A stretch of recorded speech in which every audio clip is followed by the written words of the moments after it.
I'm really, really proud to have two people come on stage without intermission, so I won't be back for that. But first, Iveta, Dr. Iveta Bechvarova. Excellent. So Iveta has been working for Hills for quite some time right now. She is a diplomat of American College of Veterinary Nutrition. She's amazing. She has so much knowledge about nutrition, it's just unbelievable. And I had the pleasure to be on a safari with Iveta last year. And we saw so many animals and that sort of things. And I have to say, you know, after this safari, I was looking kind of crumpled, you know, getting up every morning at 4 o'clock, you know. Can't they organize safaris that start at 10? But, you know, they didn't. So at the end, I was really looking kind of bad. And here's Iveta. Perfect. Perfect, you know? So, and that's how she is. Iveta, the floor is yours.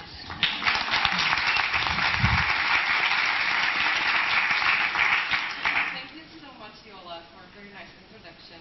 Can you hear me? Okay, now it's better. Well, thank you for a nice introduction. And thank you to Hill's team in the US to invite me to share what we have done in Europe with Hill's Prescription Diet Metabolic.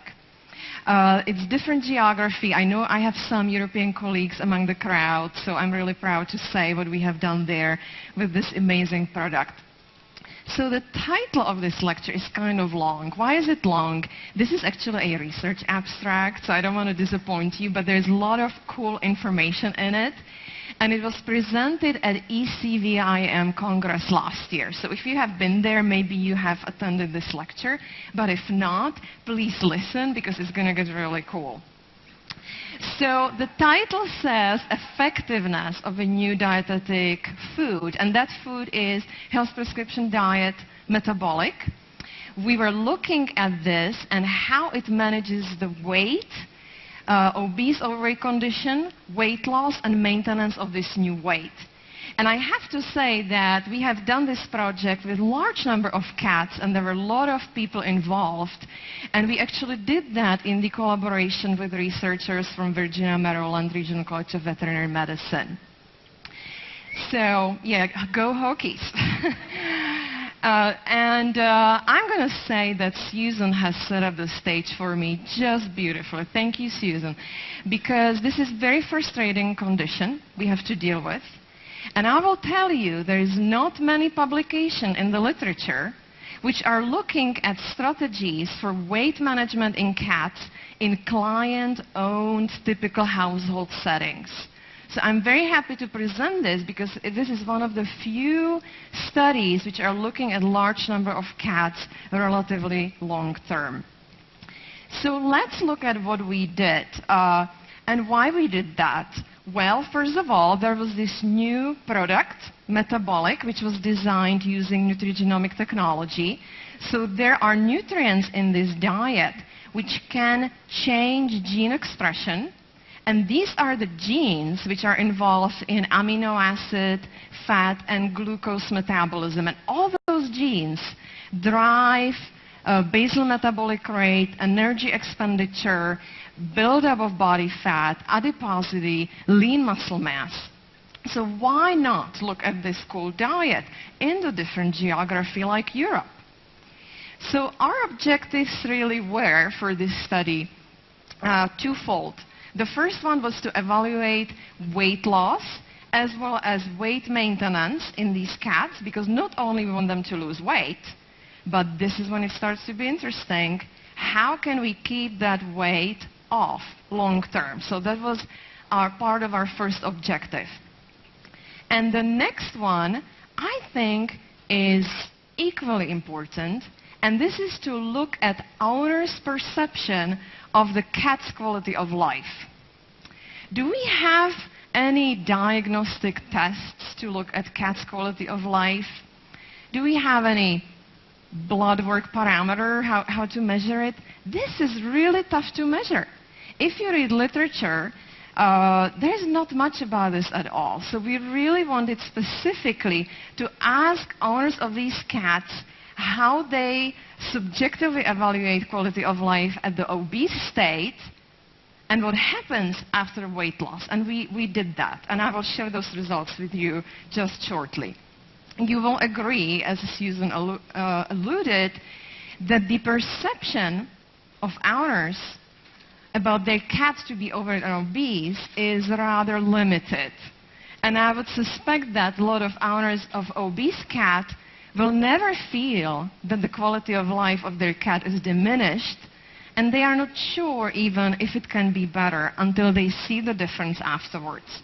So we need more studies like this to measure it before and after and publish that and talk about it and help us in the exam room to convey those messages so people get more motivated through weight loss plans. So I will get through this by saying that this was a prospective, uncontrolled, unmasked, so the owners knew what type of diet they were feeding, clinical trial, and we have enrolled large number of cats, 132 overweight and obese cats. They were obese but otherwise healthy on the physical examination, and all of them were client-owned, so they lived in the typical household. And I'm very proud to say that we included 20 veterinary clinics and teaching hospitals of Europe.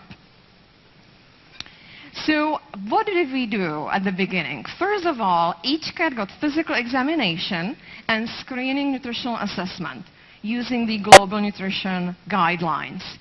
And in order to estimate ideal body weight, because that's what we use to calculate caloric allocation for weight loss, we use the body fat index risk chart. I do hope you have seen this before. Basically, it is a 5-point scale or 9-point scale body condition scoring chart extended by gross obesity points. So the typical body condition scoring chart ends at around 40% of body fat.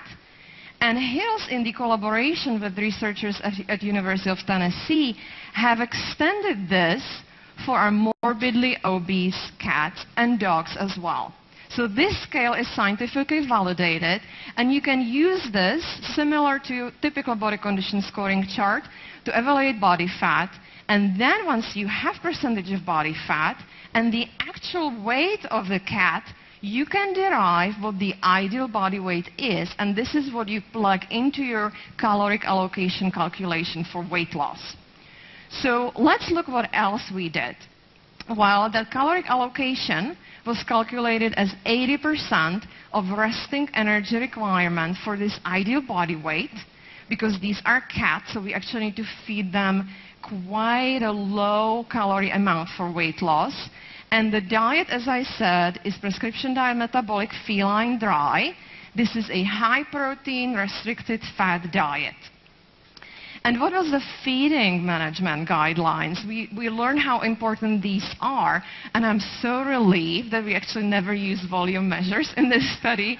We actually did recommend measuring the dry food and not to feed by volume, but by grams. So I just want to point this out. I'm sure Dr. Little is going to be very happy about that. So what else did we say? Do avoid additional pet foods, any other people foods, treats, and extra calories. So that's what we did. And this was a 6-month-long study. And we invited these owners to come back for a monthly recheck. And during these, we measured body weight using a scale, body condition score. We used 5-point scale. And then we also measured muscle condition score. For muscle condition score, we use this scale from no muscle wasting up to mark muscle wasting. And we also allowed veterinarians to adjust the feeding amounts at each of these visits in order to induce appropriate weight loss rate. So what else did we do for quality of life assessment? It is really hard to find a validated subjective scale for quality of life. So basically what we did was we asked the owners to determine what is your cat's level of energy and happiness on a 9-point scale, with 0 being low, 10 being very high. And then we also asked them about cat's appetite and begging behavior at each of these rechecks, as well as the quality of stools and flatulence. And for that we used a fecal score, which was a 5-point scale fecal score. So these were quality of life assessment. So now let's look at the results. If you want to know about statistics, please come back to me after this lecture. I didn't think this would be particularly exciting. So I can tell you what we did exactly for stats, but let's dive into the results first. So looking at this population of 132 cats, it's a not surprise that most of those were mixed breed cats, 89%, and a majority of them were neutered females and neutered males. The median age was 6 years, and the range was 1 to 15. So we did not include any kittens and growing life stages. And this is an interesting chart which really shows what happens. Just like in any other animal study, you do lose study subjects over time.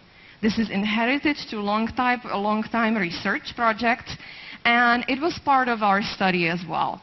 We lost animals as a result of non-compliance. Owners didn't want to come to the vet clinic for rechecks. And you know, these are cats. It's really hard to make the owners to come for monthly rechecks, drive the cat, stress it out in the car. So this is very challenging. And despite of the challenge, we're looking at what happened from the start through week 8, through week 16, until week 24, which is a 6-month-long study. And we are looking at number of cats which retained in the study. So we went from 100% to 93% at 8 weeks, to 62% at 4 months, to 26% at 6 months. This is still success. If you look at the studies which are currently published on feline weight loss plans, I think we were quite successful keeping owners to come back for rechecks. So now let's look at the results. The weight loss was achieved in a majority of these cats, total of 110 or 83%, and they lost in total 11% of weight during the study period. They were losing at a rate of 0.5% of starting body weight a week, which is not very high, but it's also not very low. For cats, we want to see it anywhere between 0.5% to 2% of starting body weight loss per week. So we're at the lower end of that range. And there is actually some research showing that the slower the weight loss, the lower the risk of rebound weight gain. So we're actually quite happy with these results. The average time for each cat in this study was 134 days, which is about 4.5 months. And the times between rechecks were 32 days. And what about weight maintenance? Well, ideal body weight was achieved in 17 cats, which is not a large number. I was hoping we will get more. But if you have 6-month study and very obese animals, this may not be long enough. Nevertheless, the 9 cats which reached ideal weight before the end of the study did maintain this very nicely for an average of 47 days. And some cats we can watch to maintain weight up to 132 days without any need to change a diet and keeping them on metabolic. And another result, which was very surprising to us, was that 79% of cats actually consumed about 6% more calories than what we have recommended. And the majority of these, 81%, still lost weight. And this was a really interesting finding for us.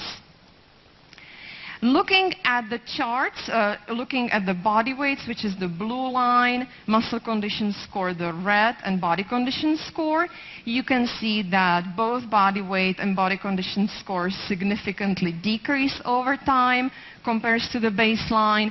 And one important thing was that the muscle condition score has not changed. How about percentage of body fat? So this is on our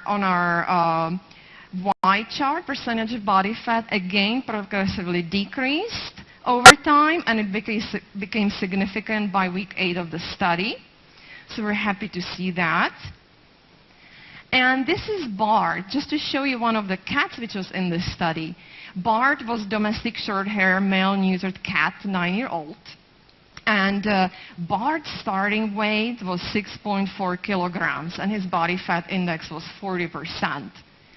And his ideal was 4.9. And how about diet history? Because this is really important to ask.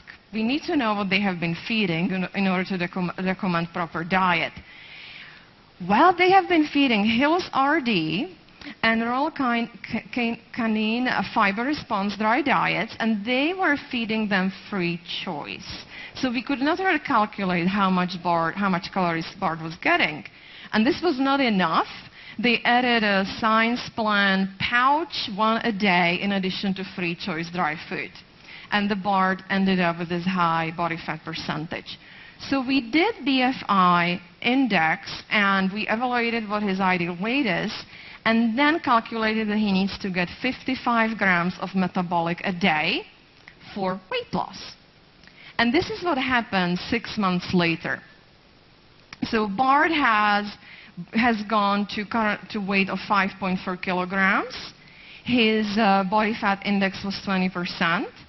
And here we are looking at the chart which shows how he nicely was losing weight over the 6 months. The average was close to 1% of starting body weight a week, which was very nice. And what was very interesting is to see that by 4th month, the vet actually recommended feeding metabolic ad libitum, and the cat was still maintaining very nice weight loss progress. So that was very interesting observation.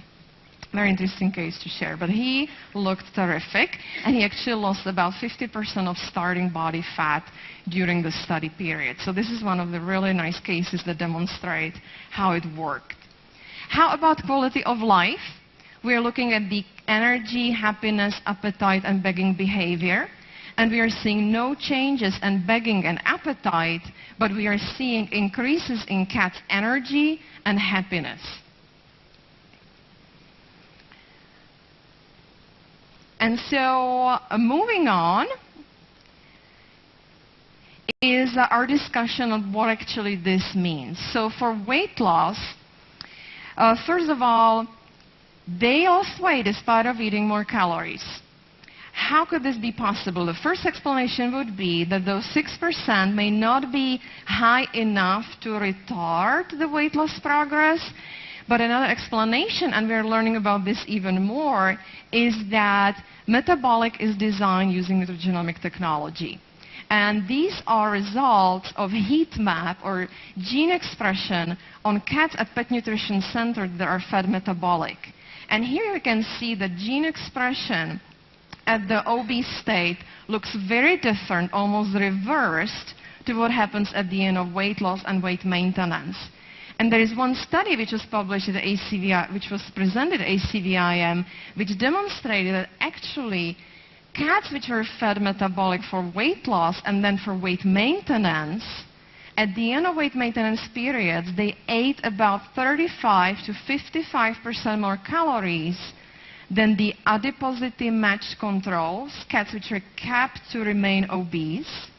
And those cats fed metabolic still maintain this new weight. So perhaps there's really something happening with the basal metabolic rate keeping high and preventing rebound weight gain.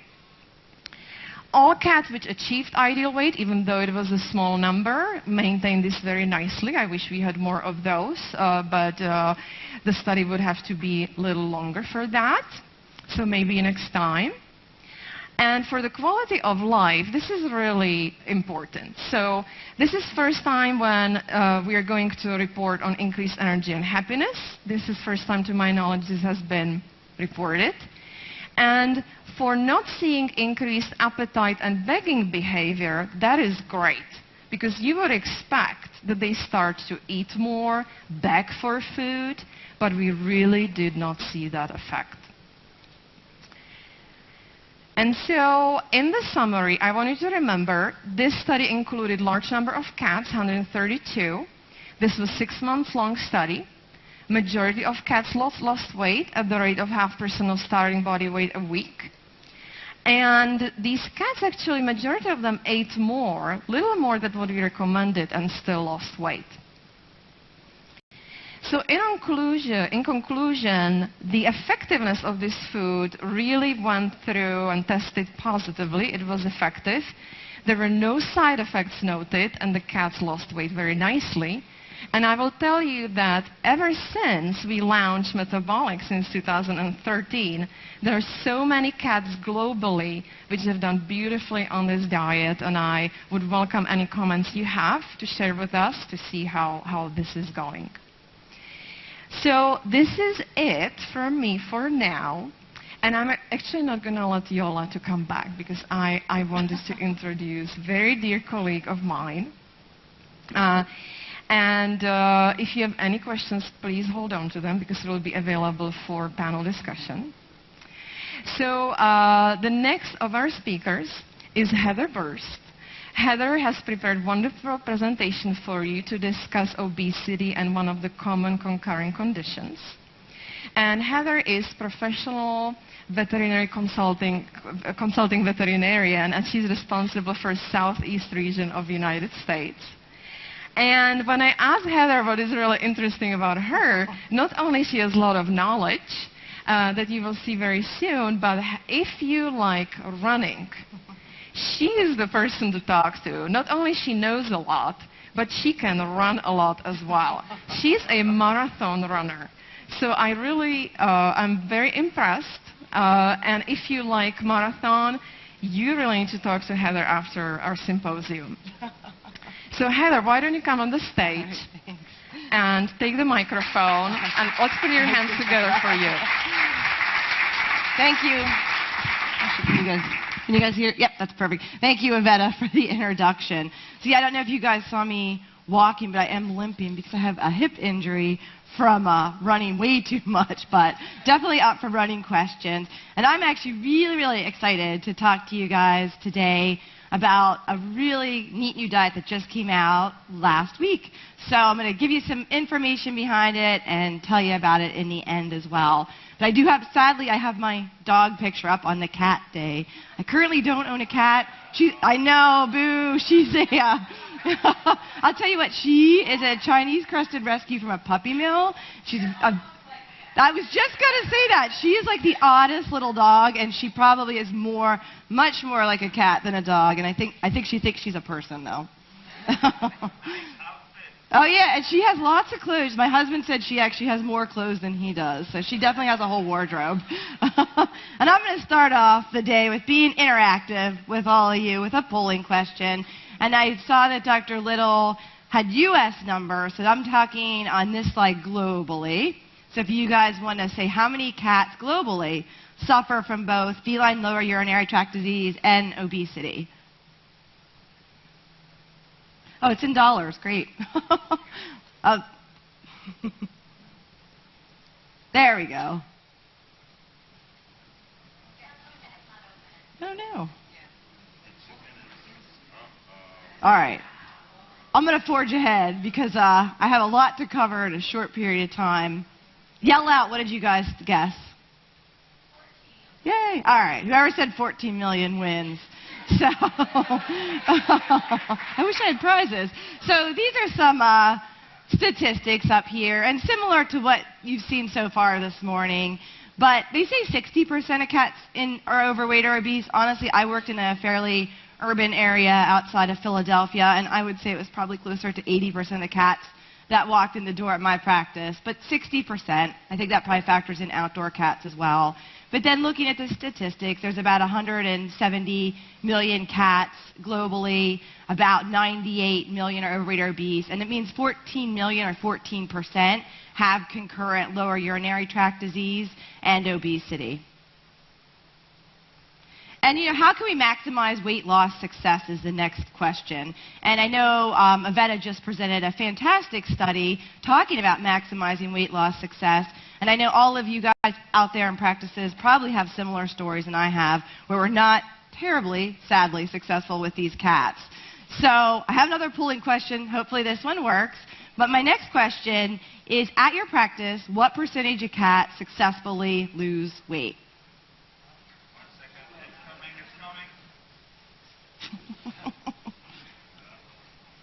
Oh, there's my...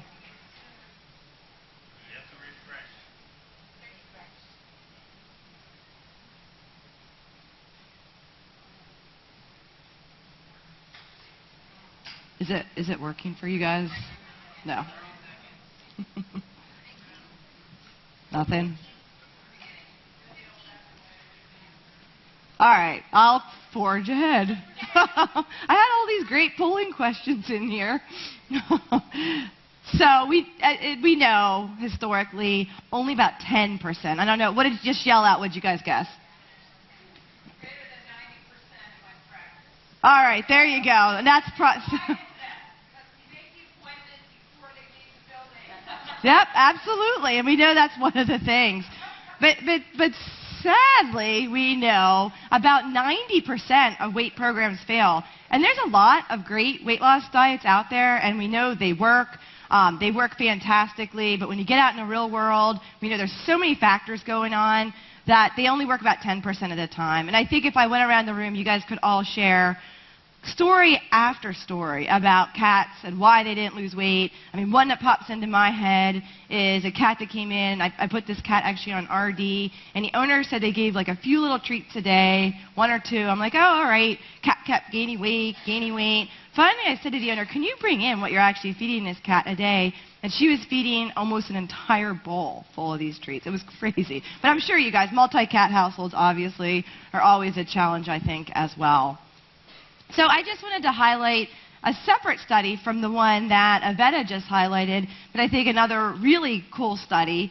And, you know, you talk about weight loss studies that can be done in laboratory settings. This study is really neat to me because it's a study that was done in the real world, like we do day in and day out. So in this study, what they actually had was they had pet owners, and they were cats that were greater than 29% body fat. And they said to the pet owners, hey, do you want to be enrolled in a pet food company's palatability study?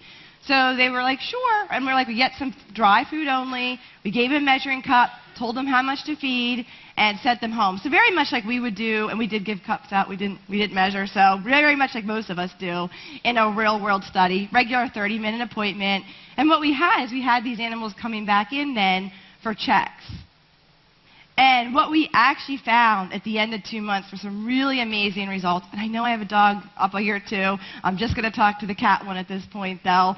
But what we found in 2 months, 81% of the cats lost weight. And that was with these cat owners not even realizing their cats were being put on a weight loss diet. And they had dry only. So if you think about it, do I think it's possible that some of the cat owners top dressed with some different canned food, maybe gave a few little treats? Probably.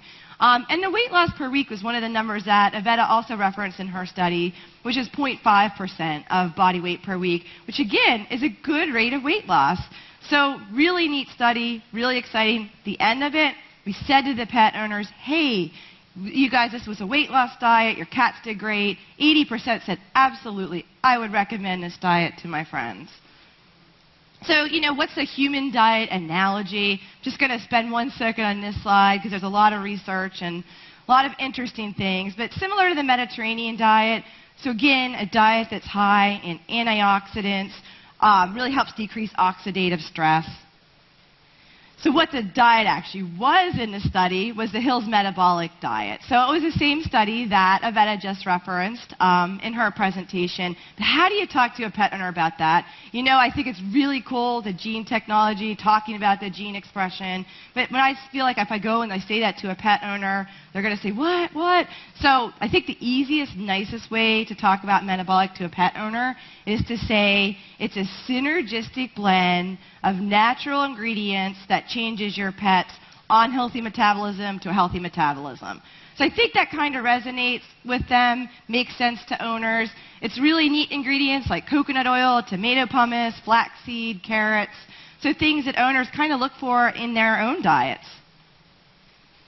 And again, I know yesterday something that caught my ear when I was listening to different lectures. You see the people that can eat everything they want. They stay really thin. And then I'll tell you, we talked about running in the beginning. I did an ultramarathon about a month ago. I said my hip was hurt. I really decreased my running. I've gained 5 pounds in a month. It's very depressing. So I'm obviously that person that has to watch what calories. And our animals are the same way as far as fat burners.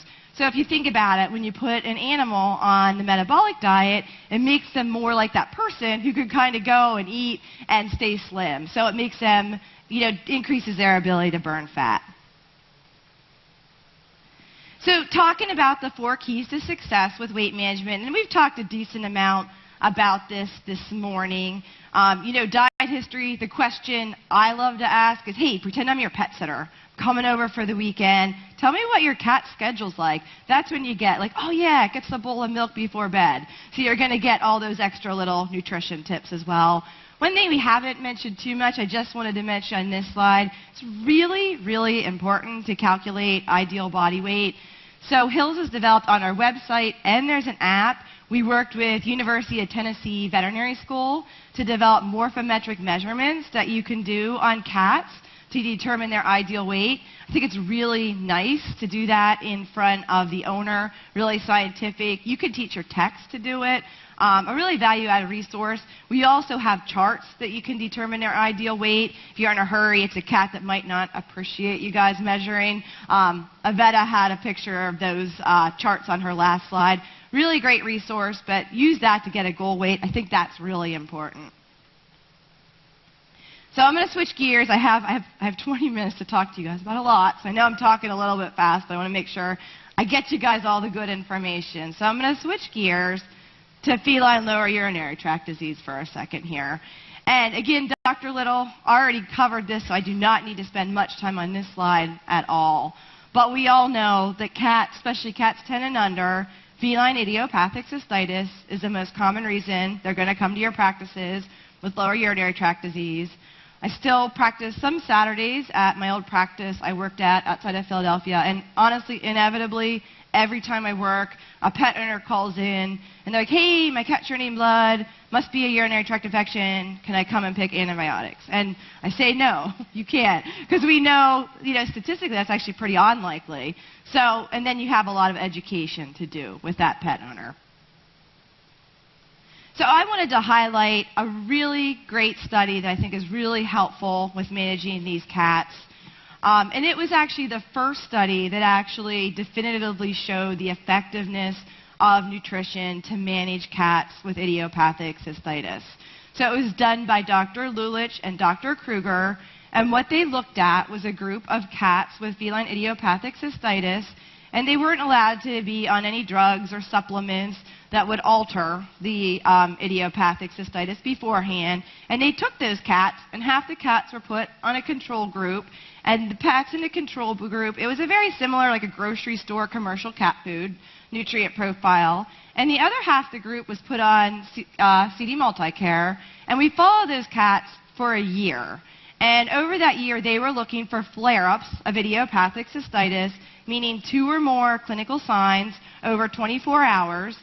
And, it flipped ahead, but my slide, so I'll keep talking. And what they actually found is that the cats eating the CD Multicare had an 89% reduction in the clinical signs of idiopathic cystitis over a year. So that was huge, but I will say to you, I think the even bigger piece to this puzzle is what they did if cats were eating canned CD Multicare or canned food, they let them stay on can. If they were eating dry, they let them stay on dry. And what they found, that the cats eating the dry and canned CD Multicare were not statistically different.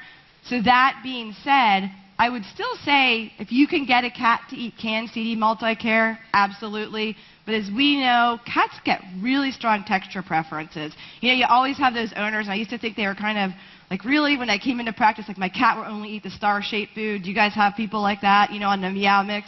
Right? But we know they get really strong texture, shape preferences. So now we know the dry CD Multicare did have benefit for these cats as well. And if you think about the goals for managing cats with idiopathic cystitis, it really is less painful days. It's a really uncomfortable, it's a really painful disease for these cats. So I think the 89% reduction is key with them. So coming full circle here, we said a lot, 14 million cats have concurrent idiopathic cystitis and they're overweight or obese. And I think the million-dollar question is, how do we manage those cats? They're most of our cats. So I'm going to ask you guys, and hopefully this polling question works. This is my last one. Do you guys treat the lower urinary tract signs or the weight loss first?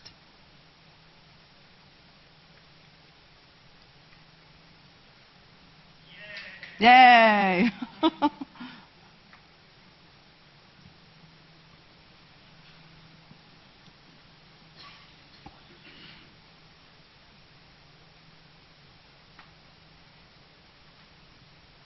All right, it looks like most of you guys are saying feline lower urinary tract disease. And I'll say, being out as a field veterinarian with Hills, I probably get asked that question every day with different diseases. You know, which do you manage first?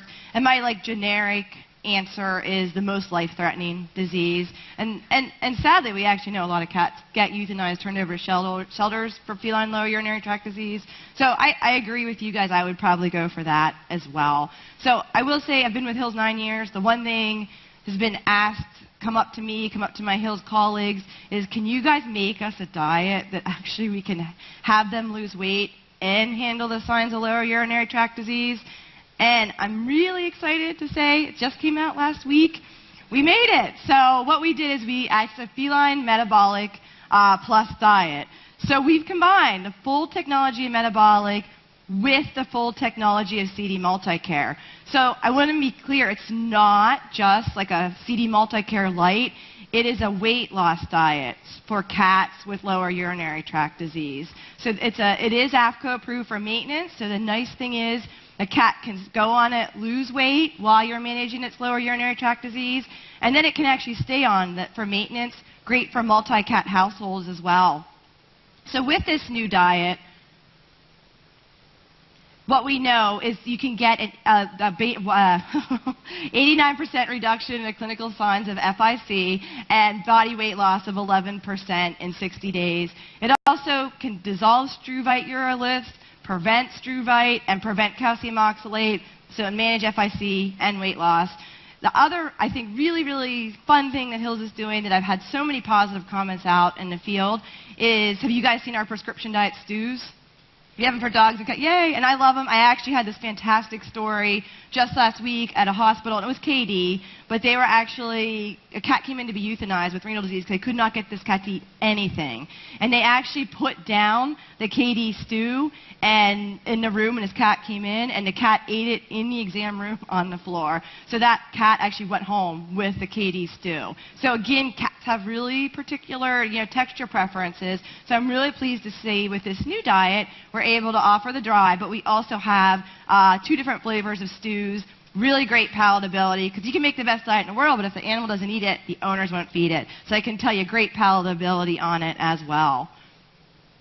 And I'm going to, we're going to show this video next. So I'm going to click over my video because I'm running short on time too. And just in summary, keeping in mind, I think these are our toughest cats to manage, and we see a ton of them. These are these cats that come in, they're overweight or obese, they have lower urinary tract disease, and I think that now you have a nice, simple solution that you're going to be able to address both those problems with your cats. And you know what? I'm actually done early. I thought I was going to actually go over on time. So I'm good, and I know we have some videos, and I think Yola's going to come up as well. Yeah, you can show the video now if you want to. So just go back in this slide. Yeah. If I can go back. We have still 2 minutes. When Bella first came here, she was a little bit of a chubby German Shepherd, and she needed to lose some weight. She wasn't in any pain, and then one day it just seemed like she couldn't walk up the steps, and I was devastated. I was hoping that Bella would have something that would change her life. I think she's been on it now about 3 months, and I've seen an improvement quite quickly. I saw an attitude change in my dog, and that meant everything to me. And I was starting to get my dog back, so there's nothing else to say. It speaks for itself.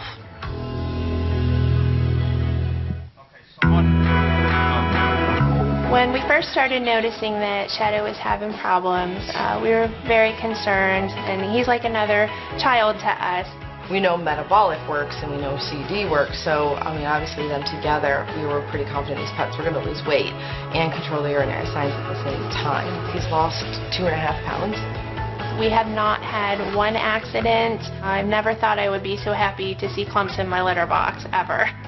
I think if Shadow had to describe the Metabolic Plus food, he would definitely say thumbs up or paws up.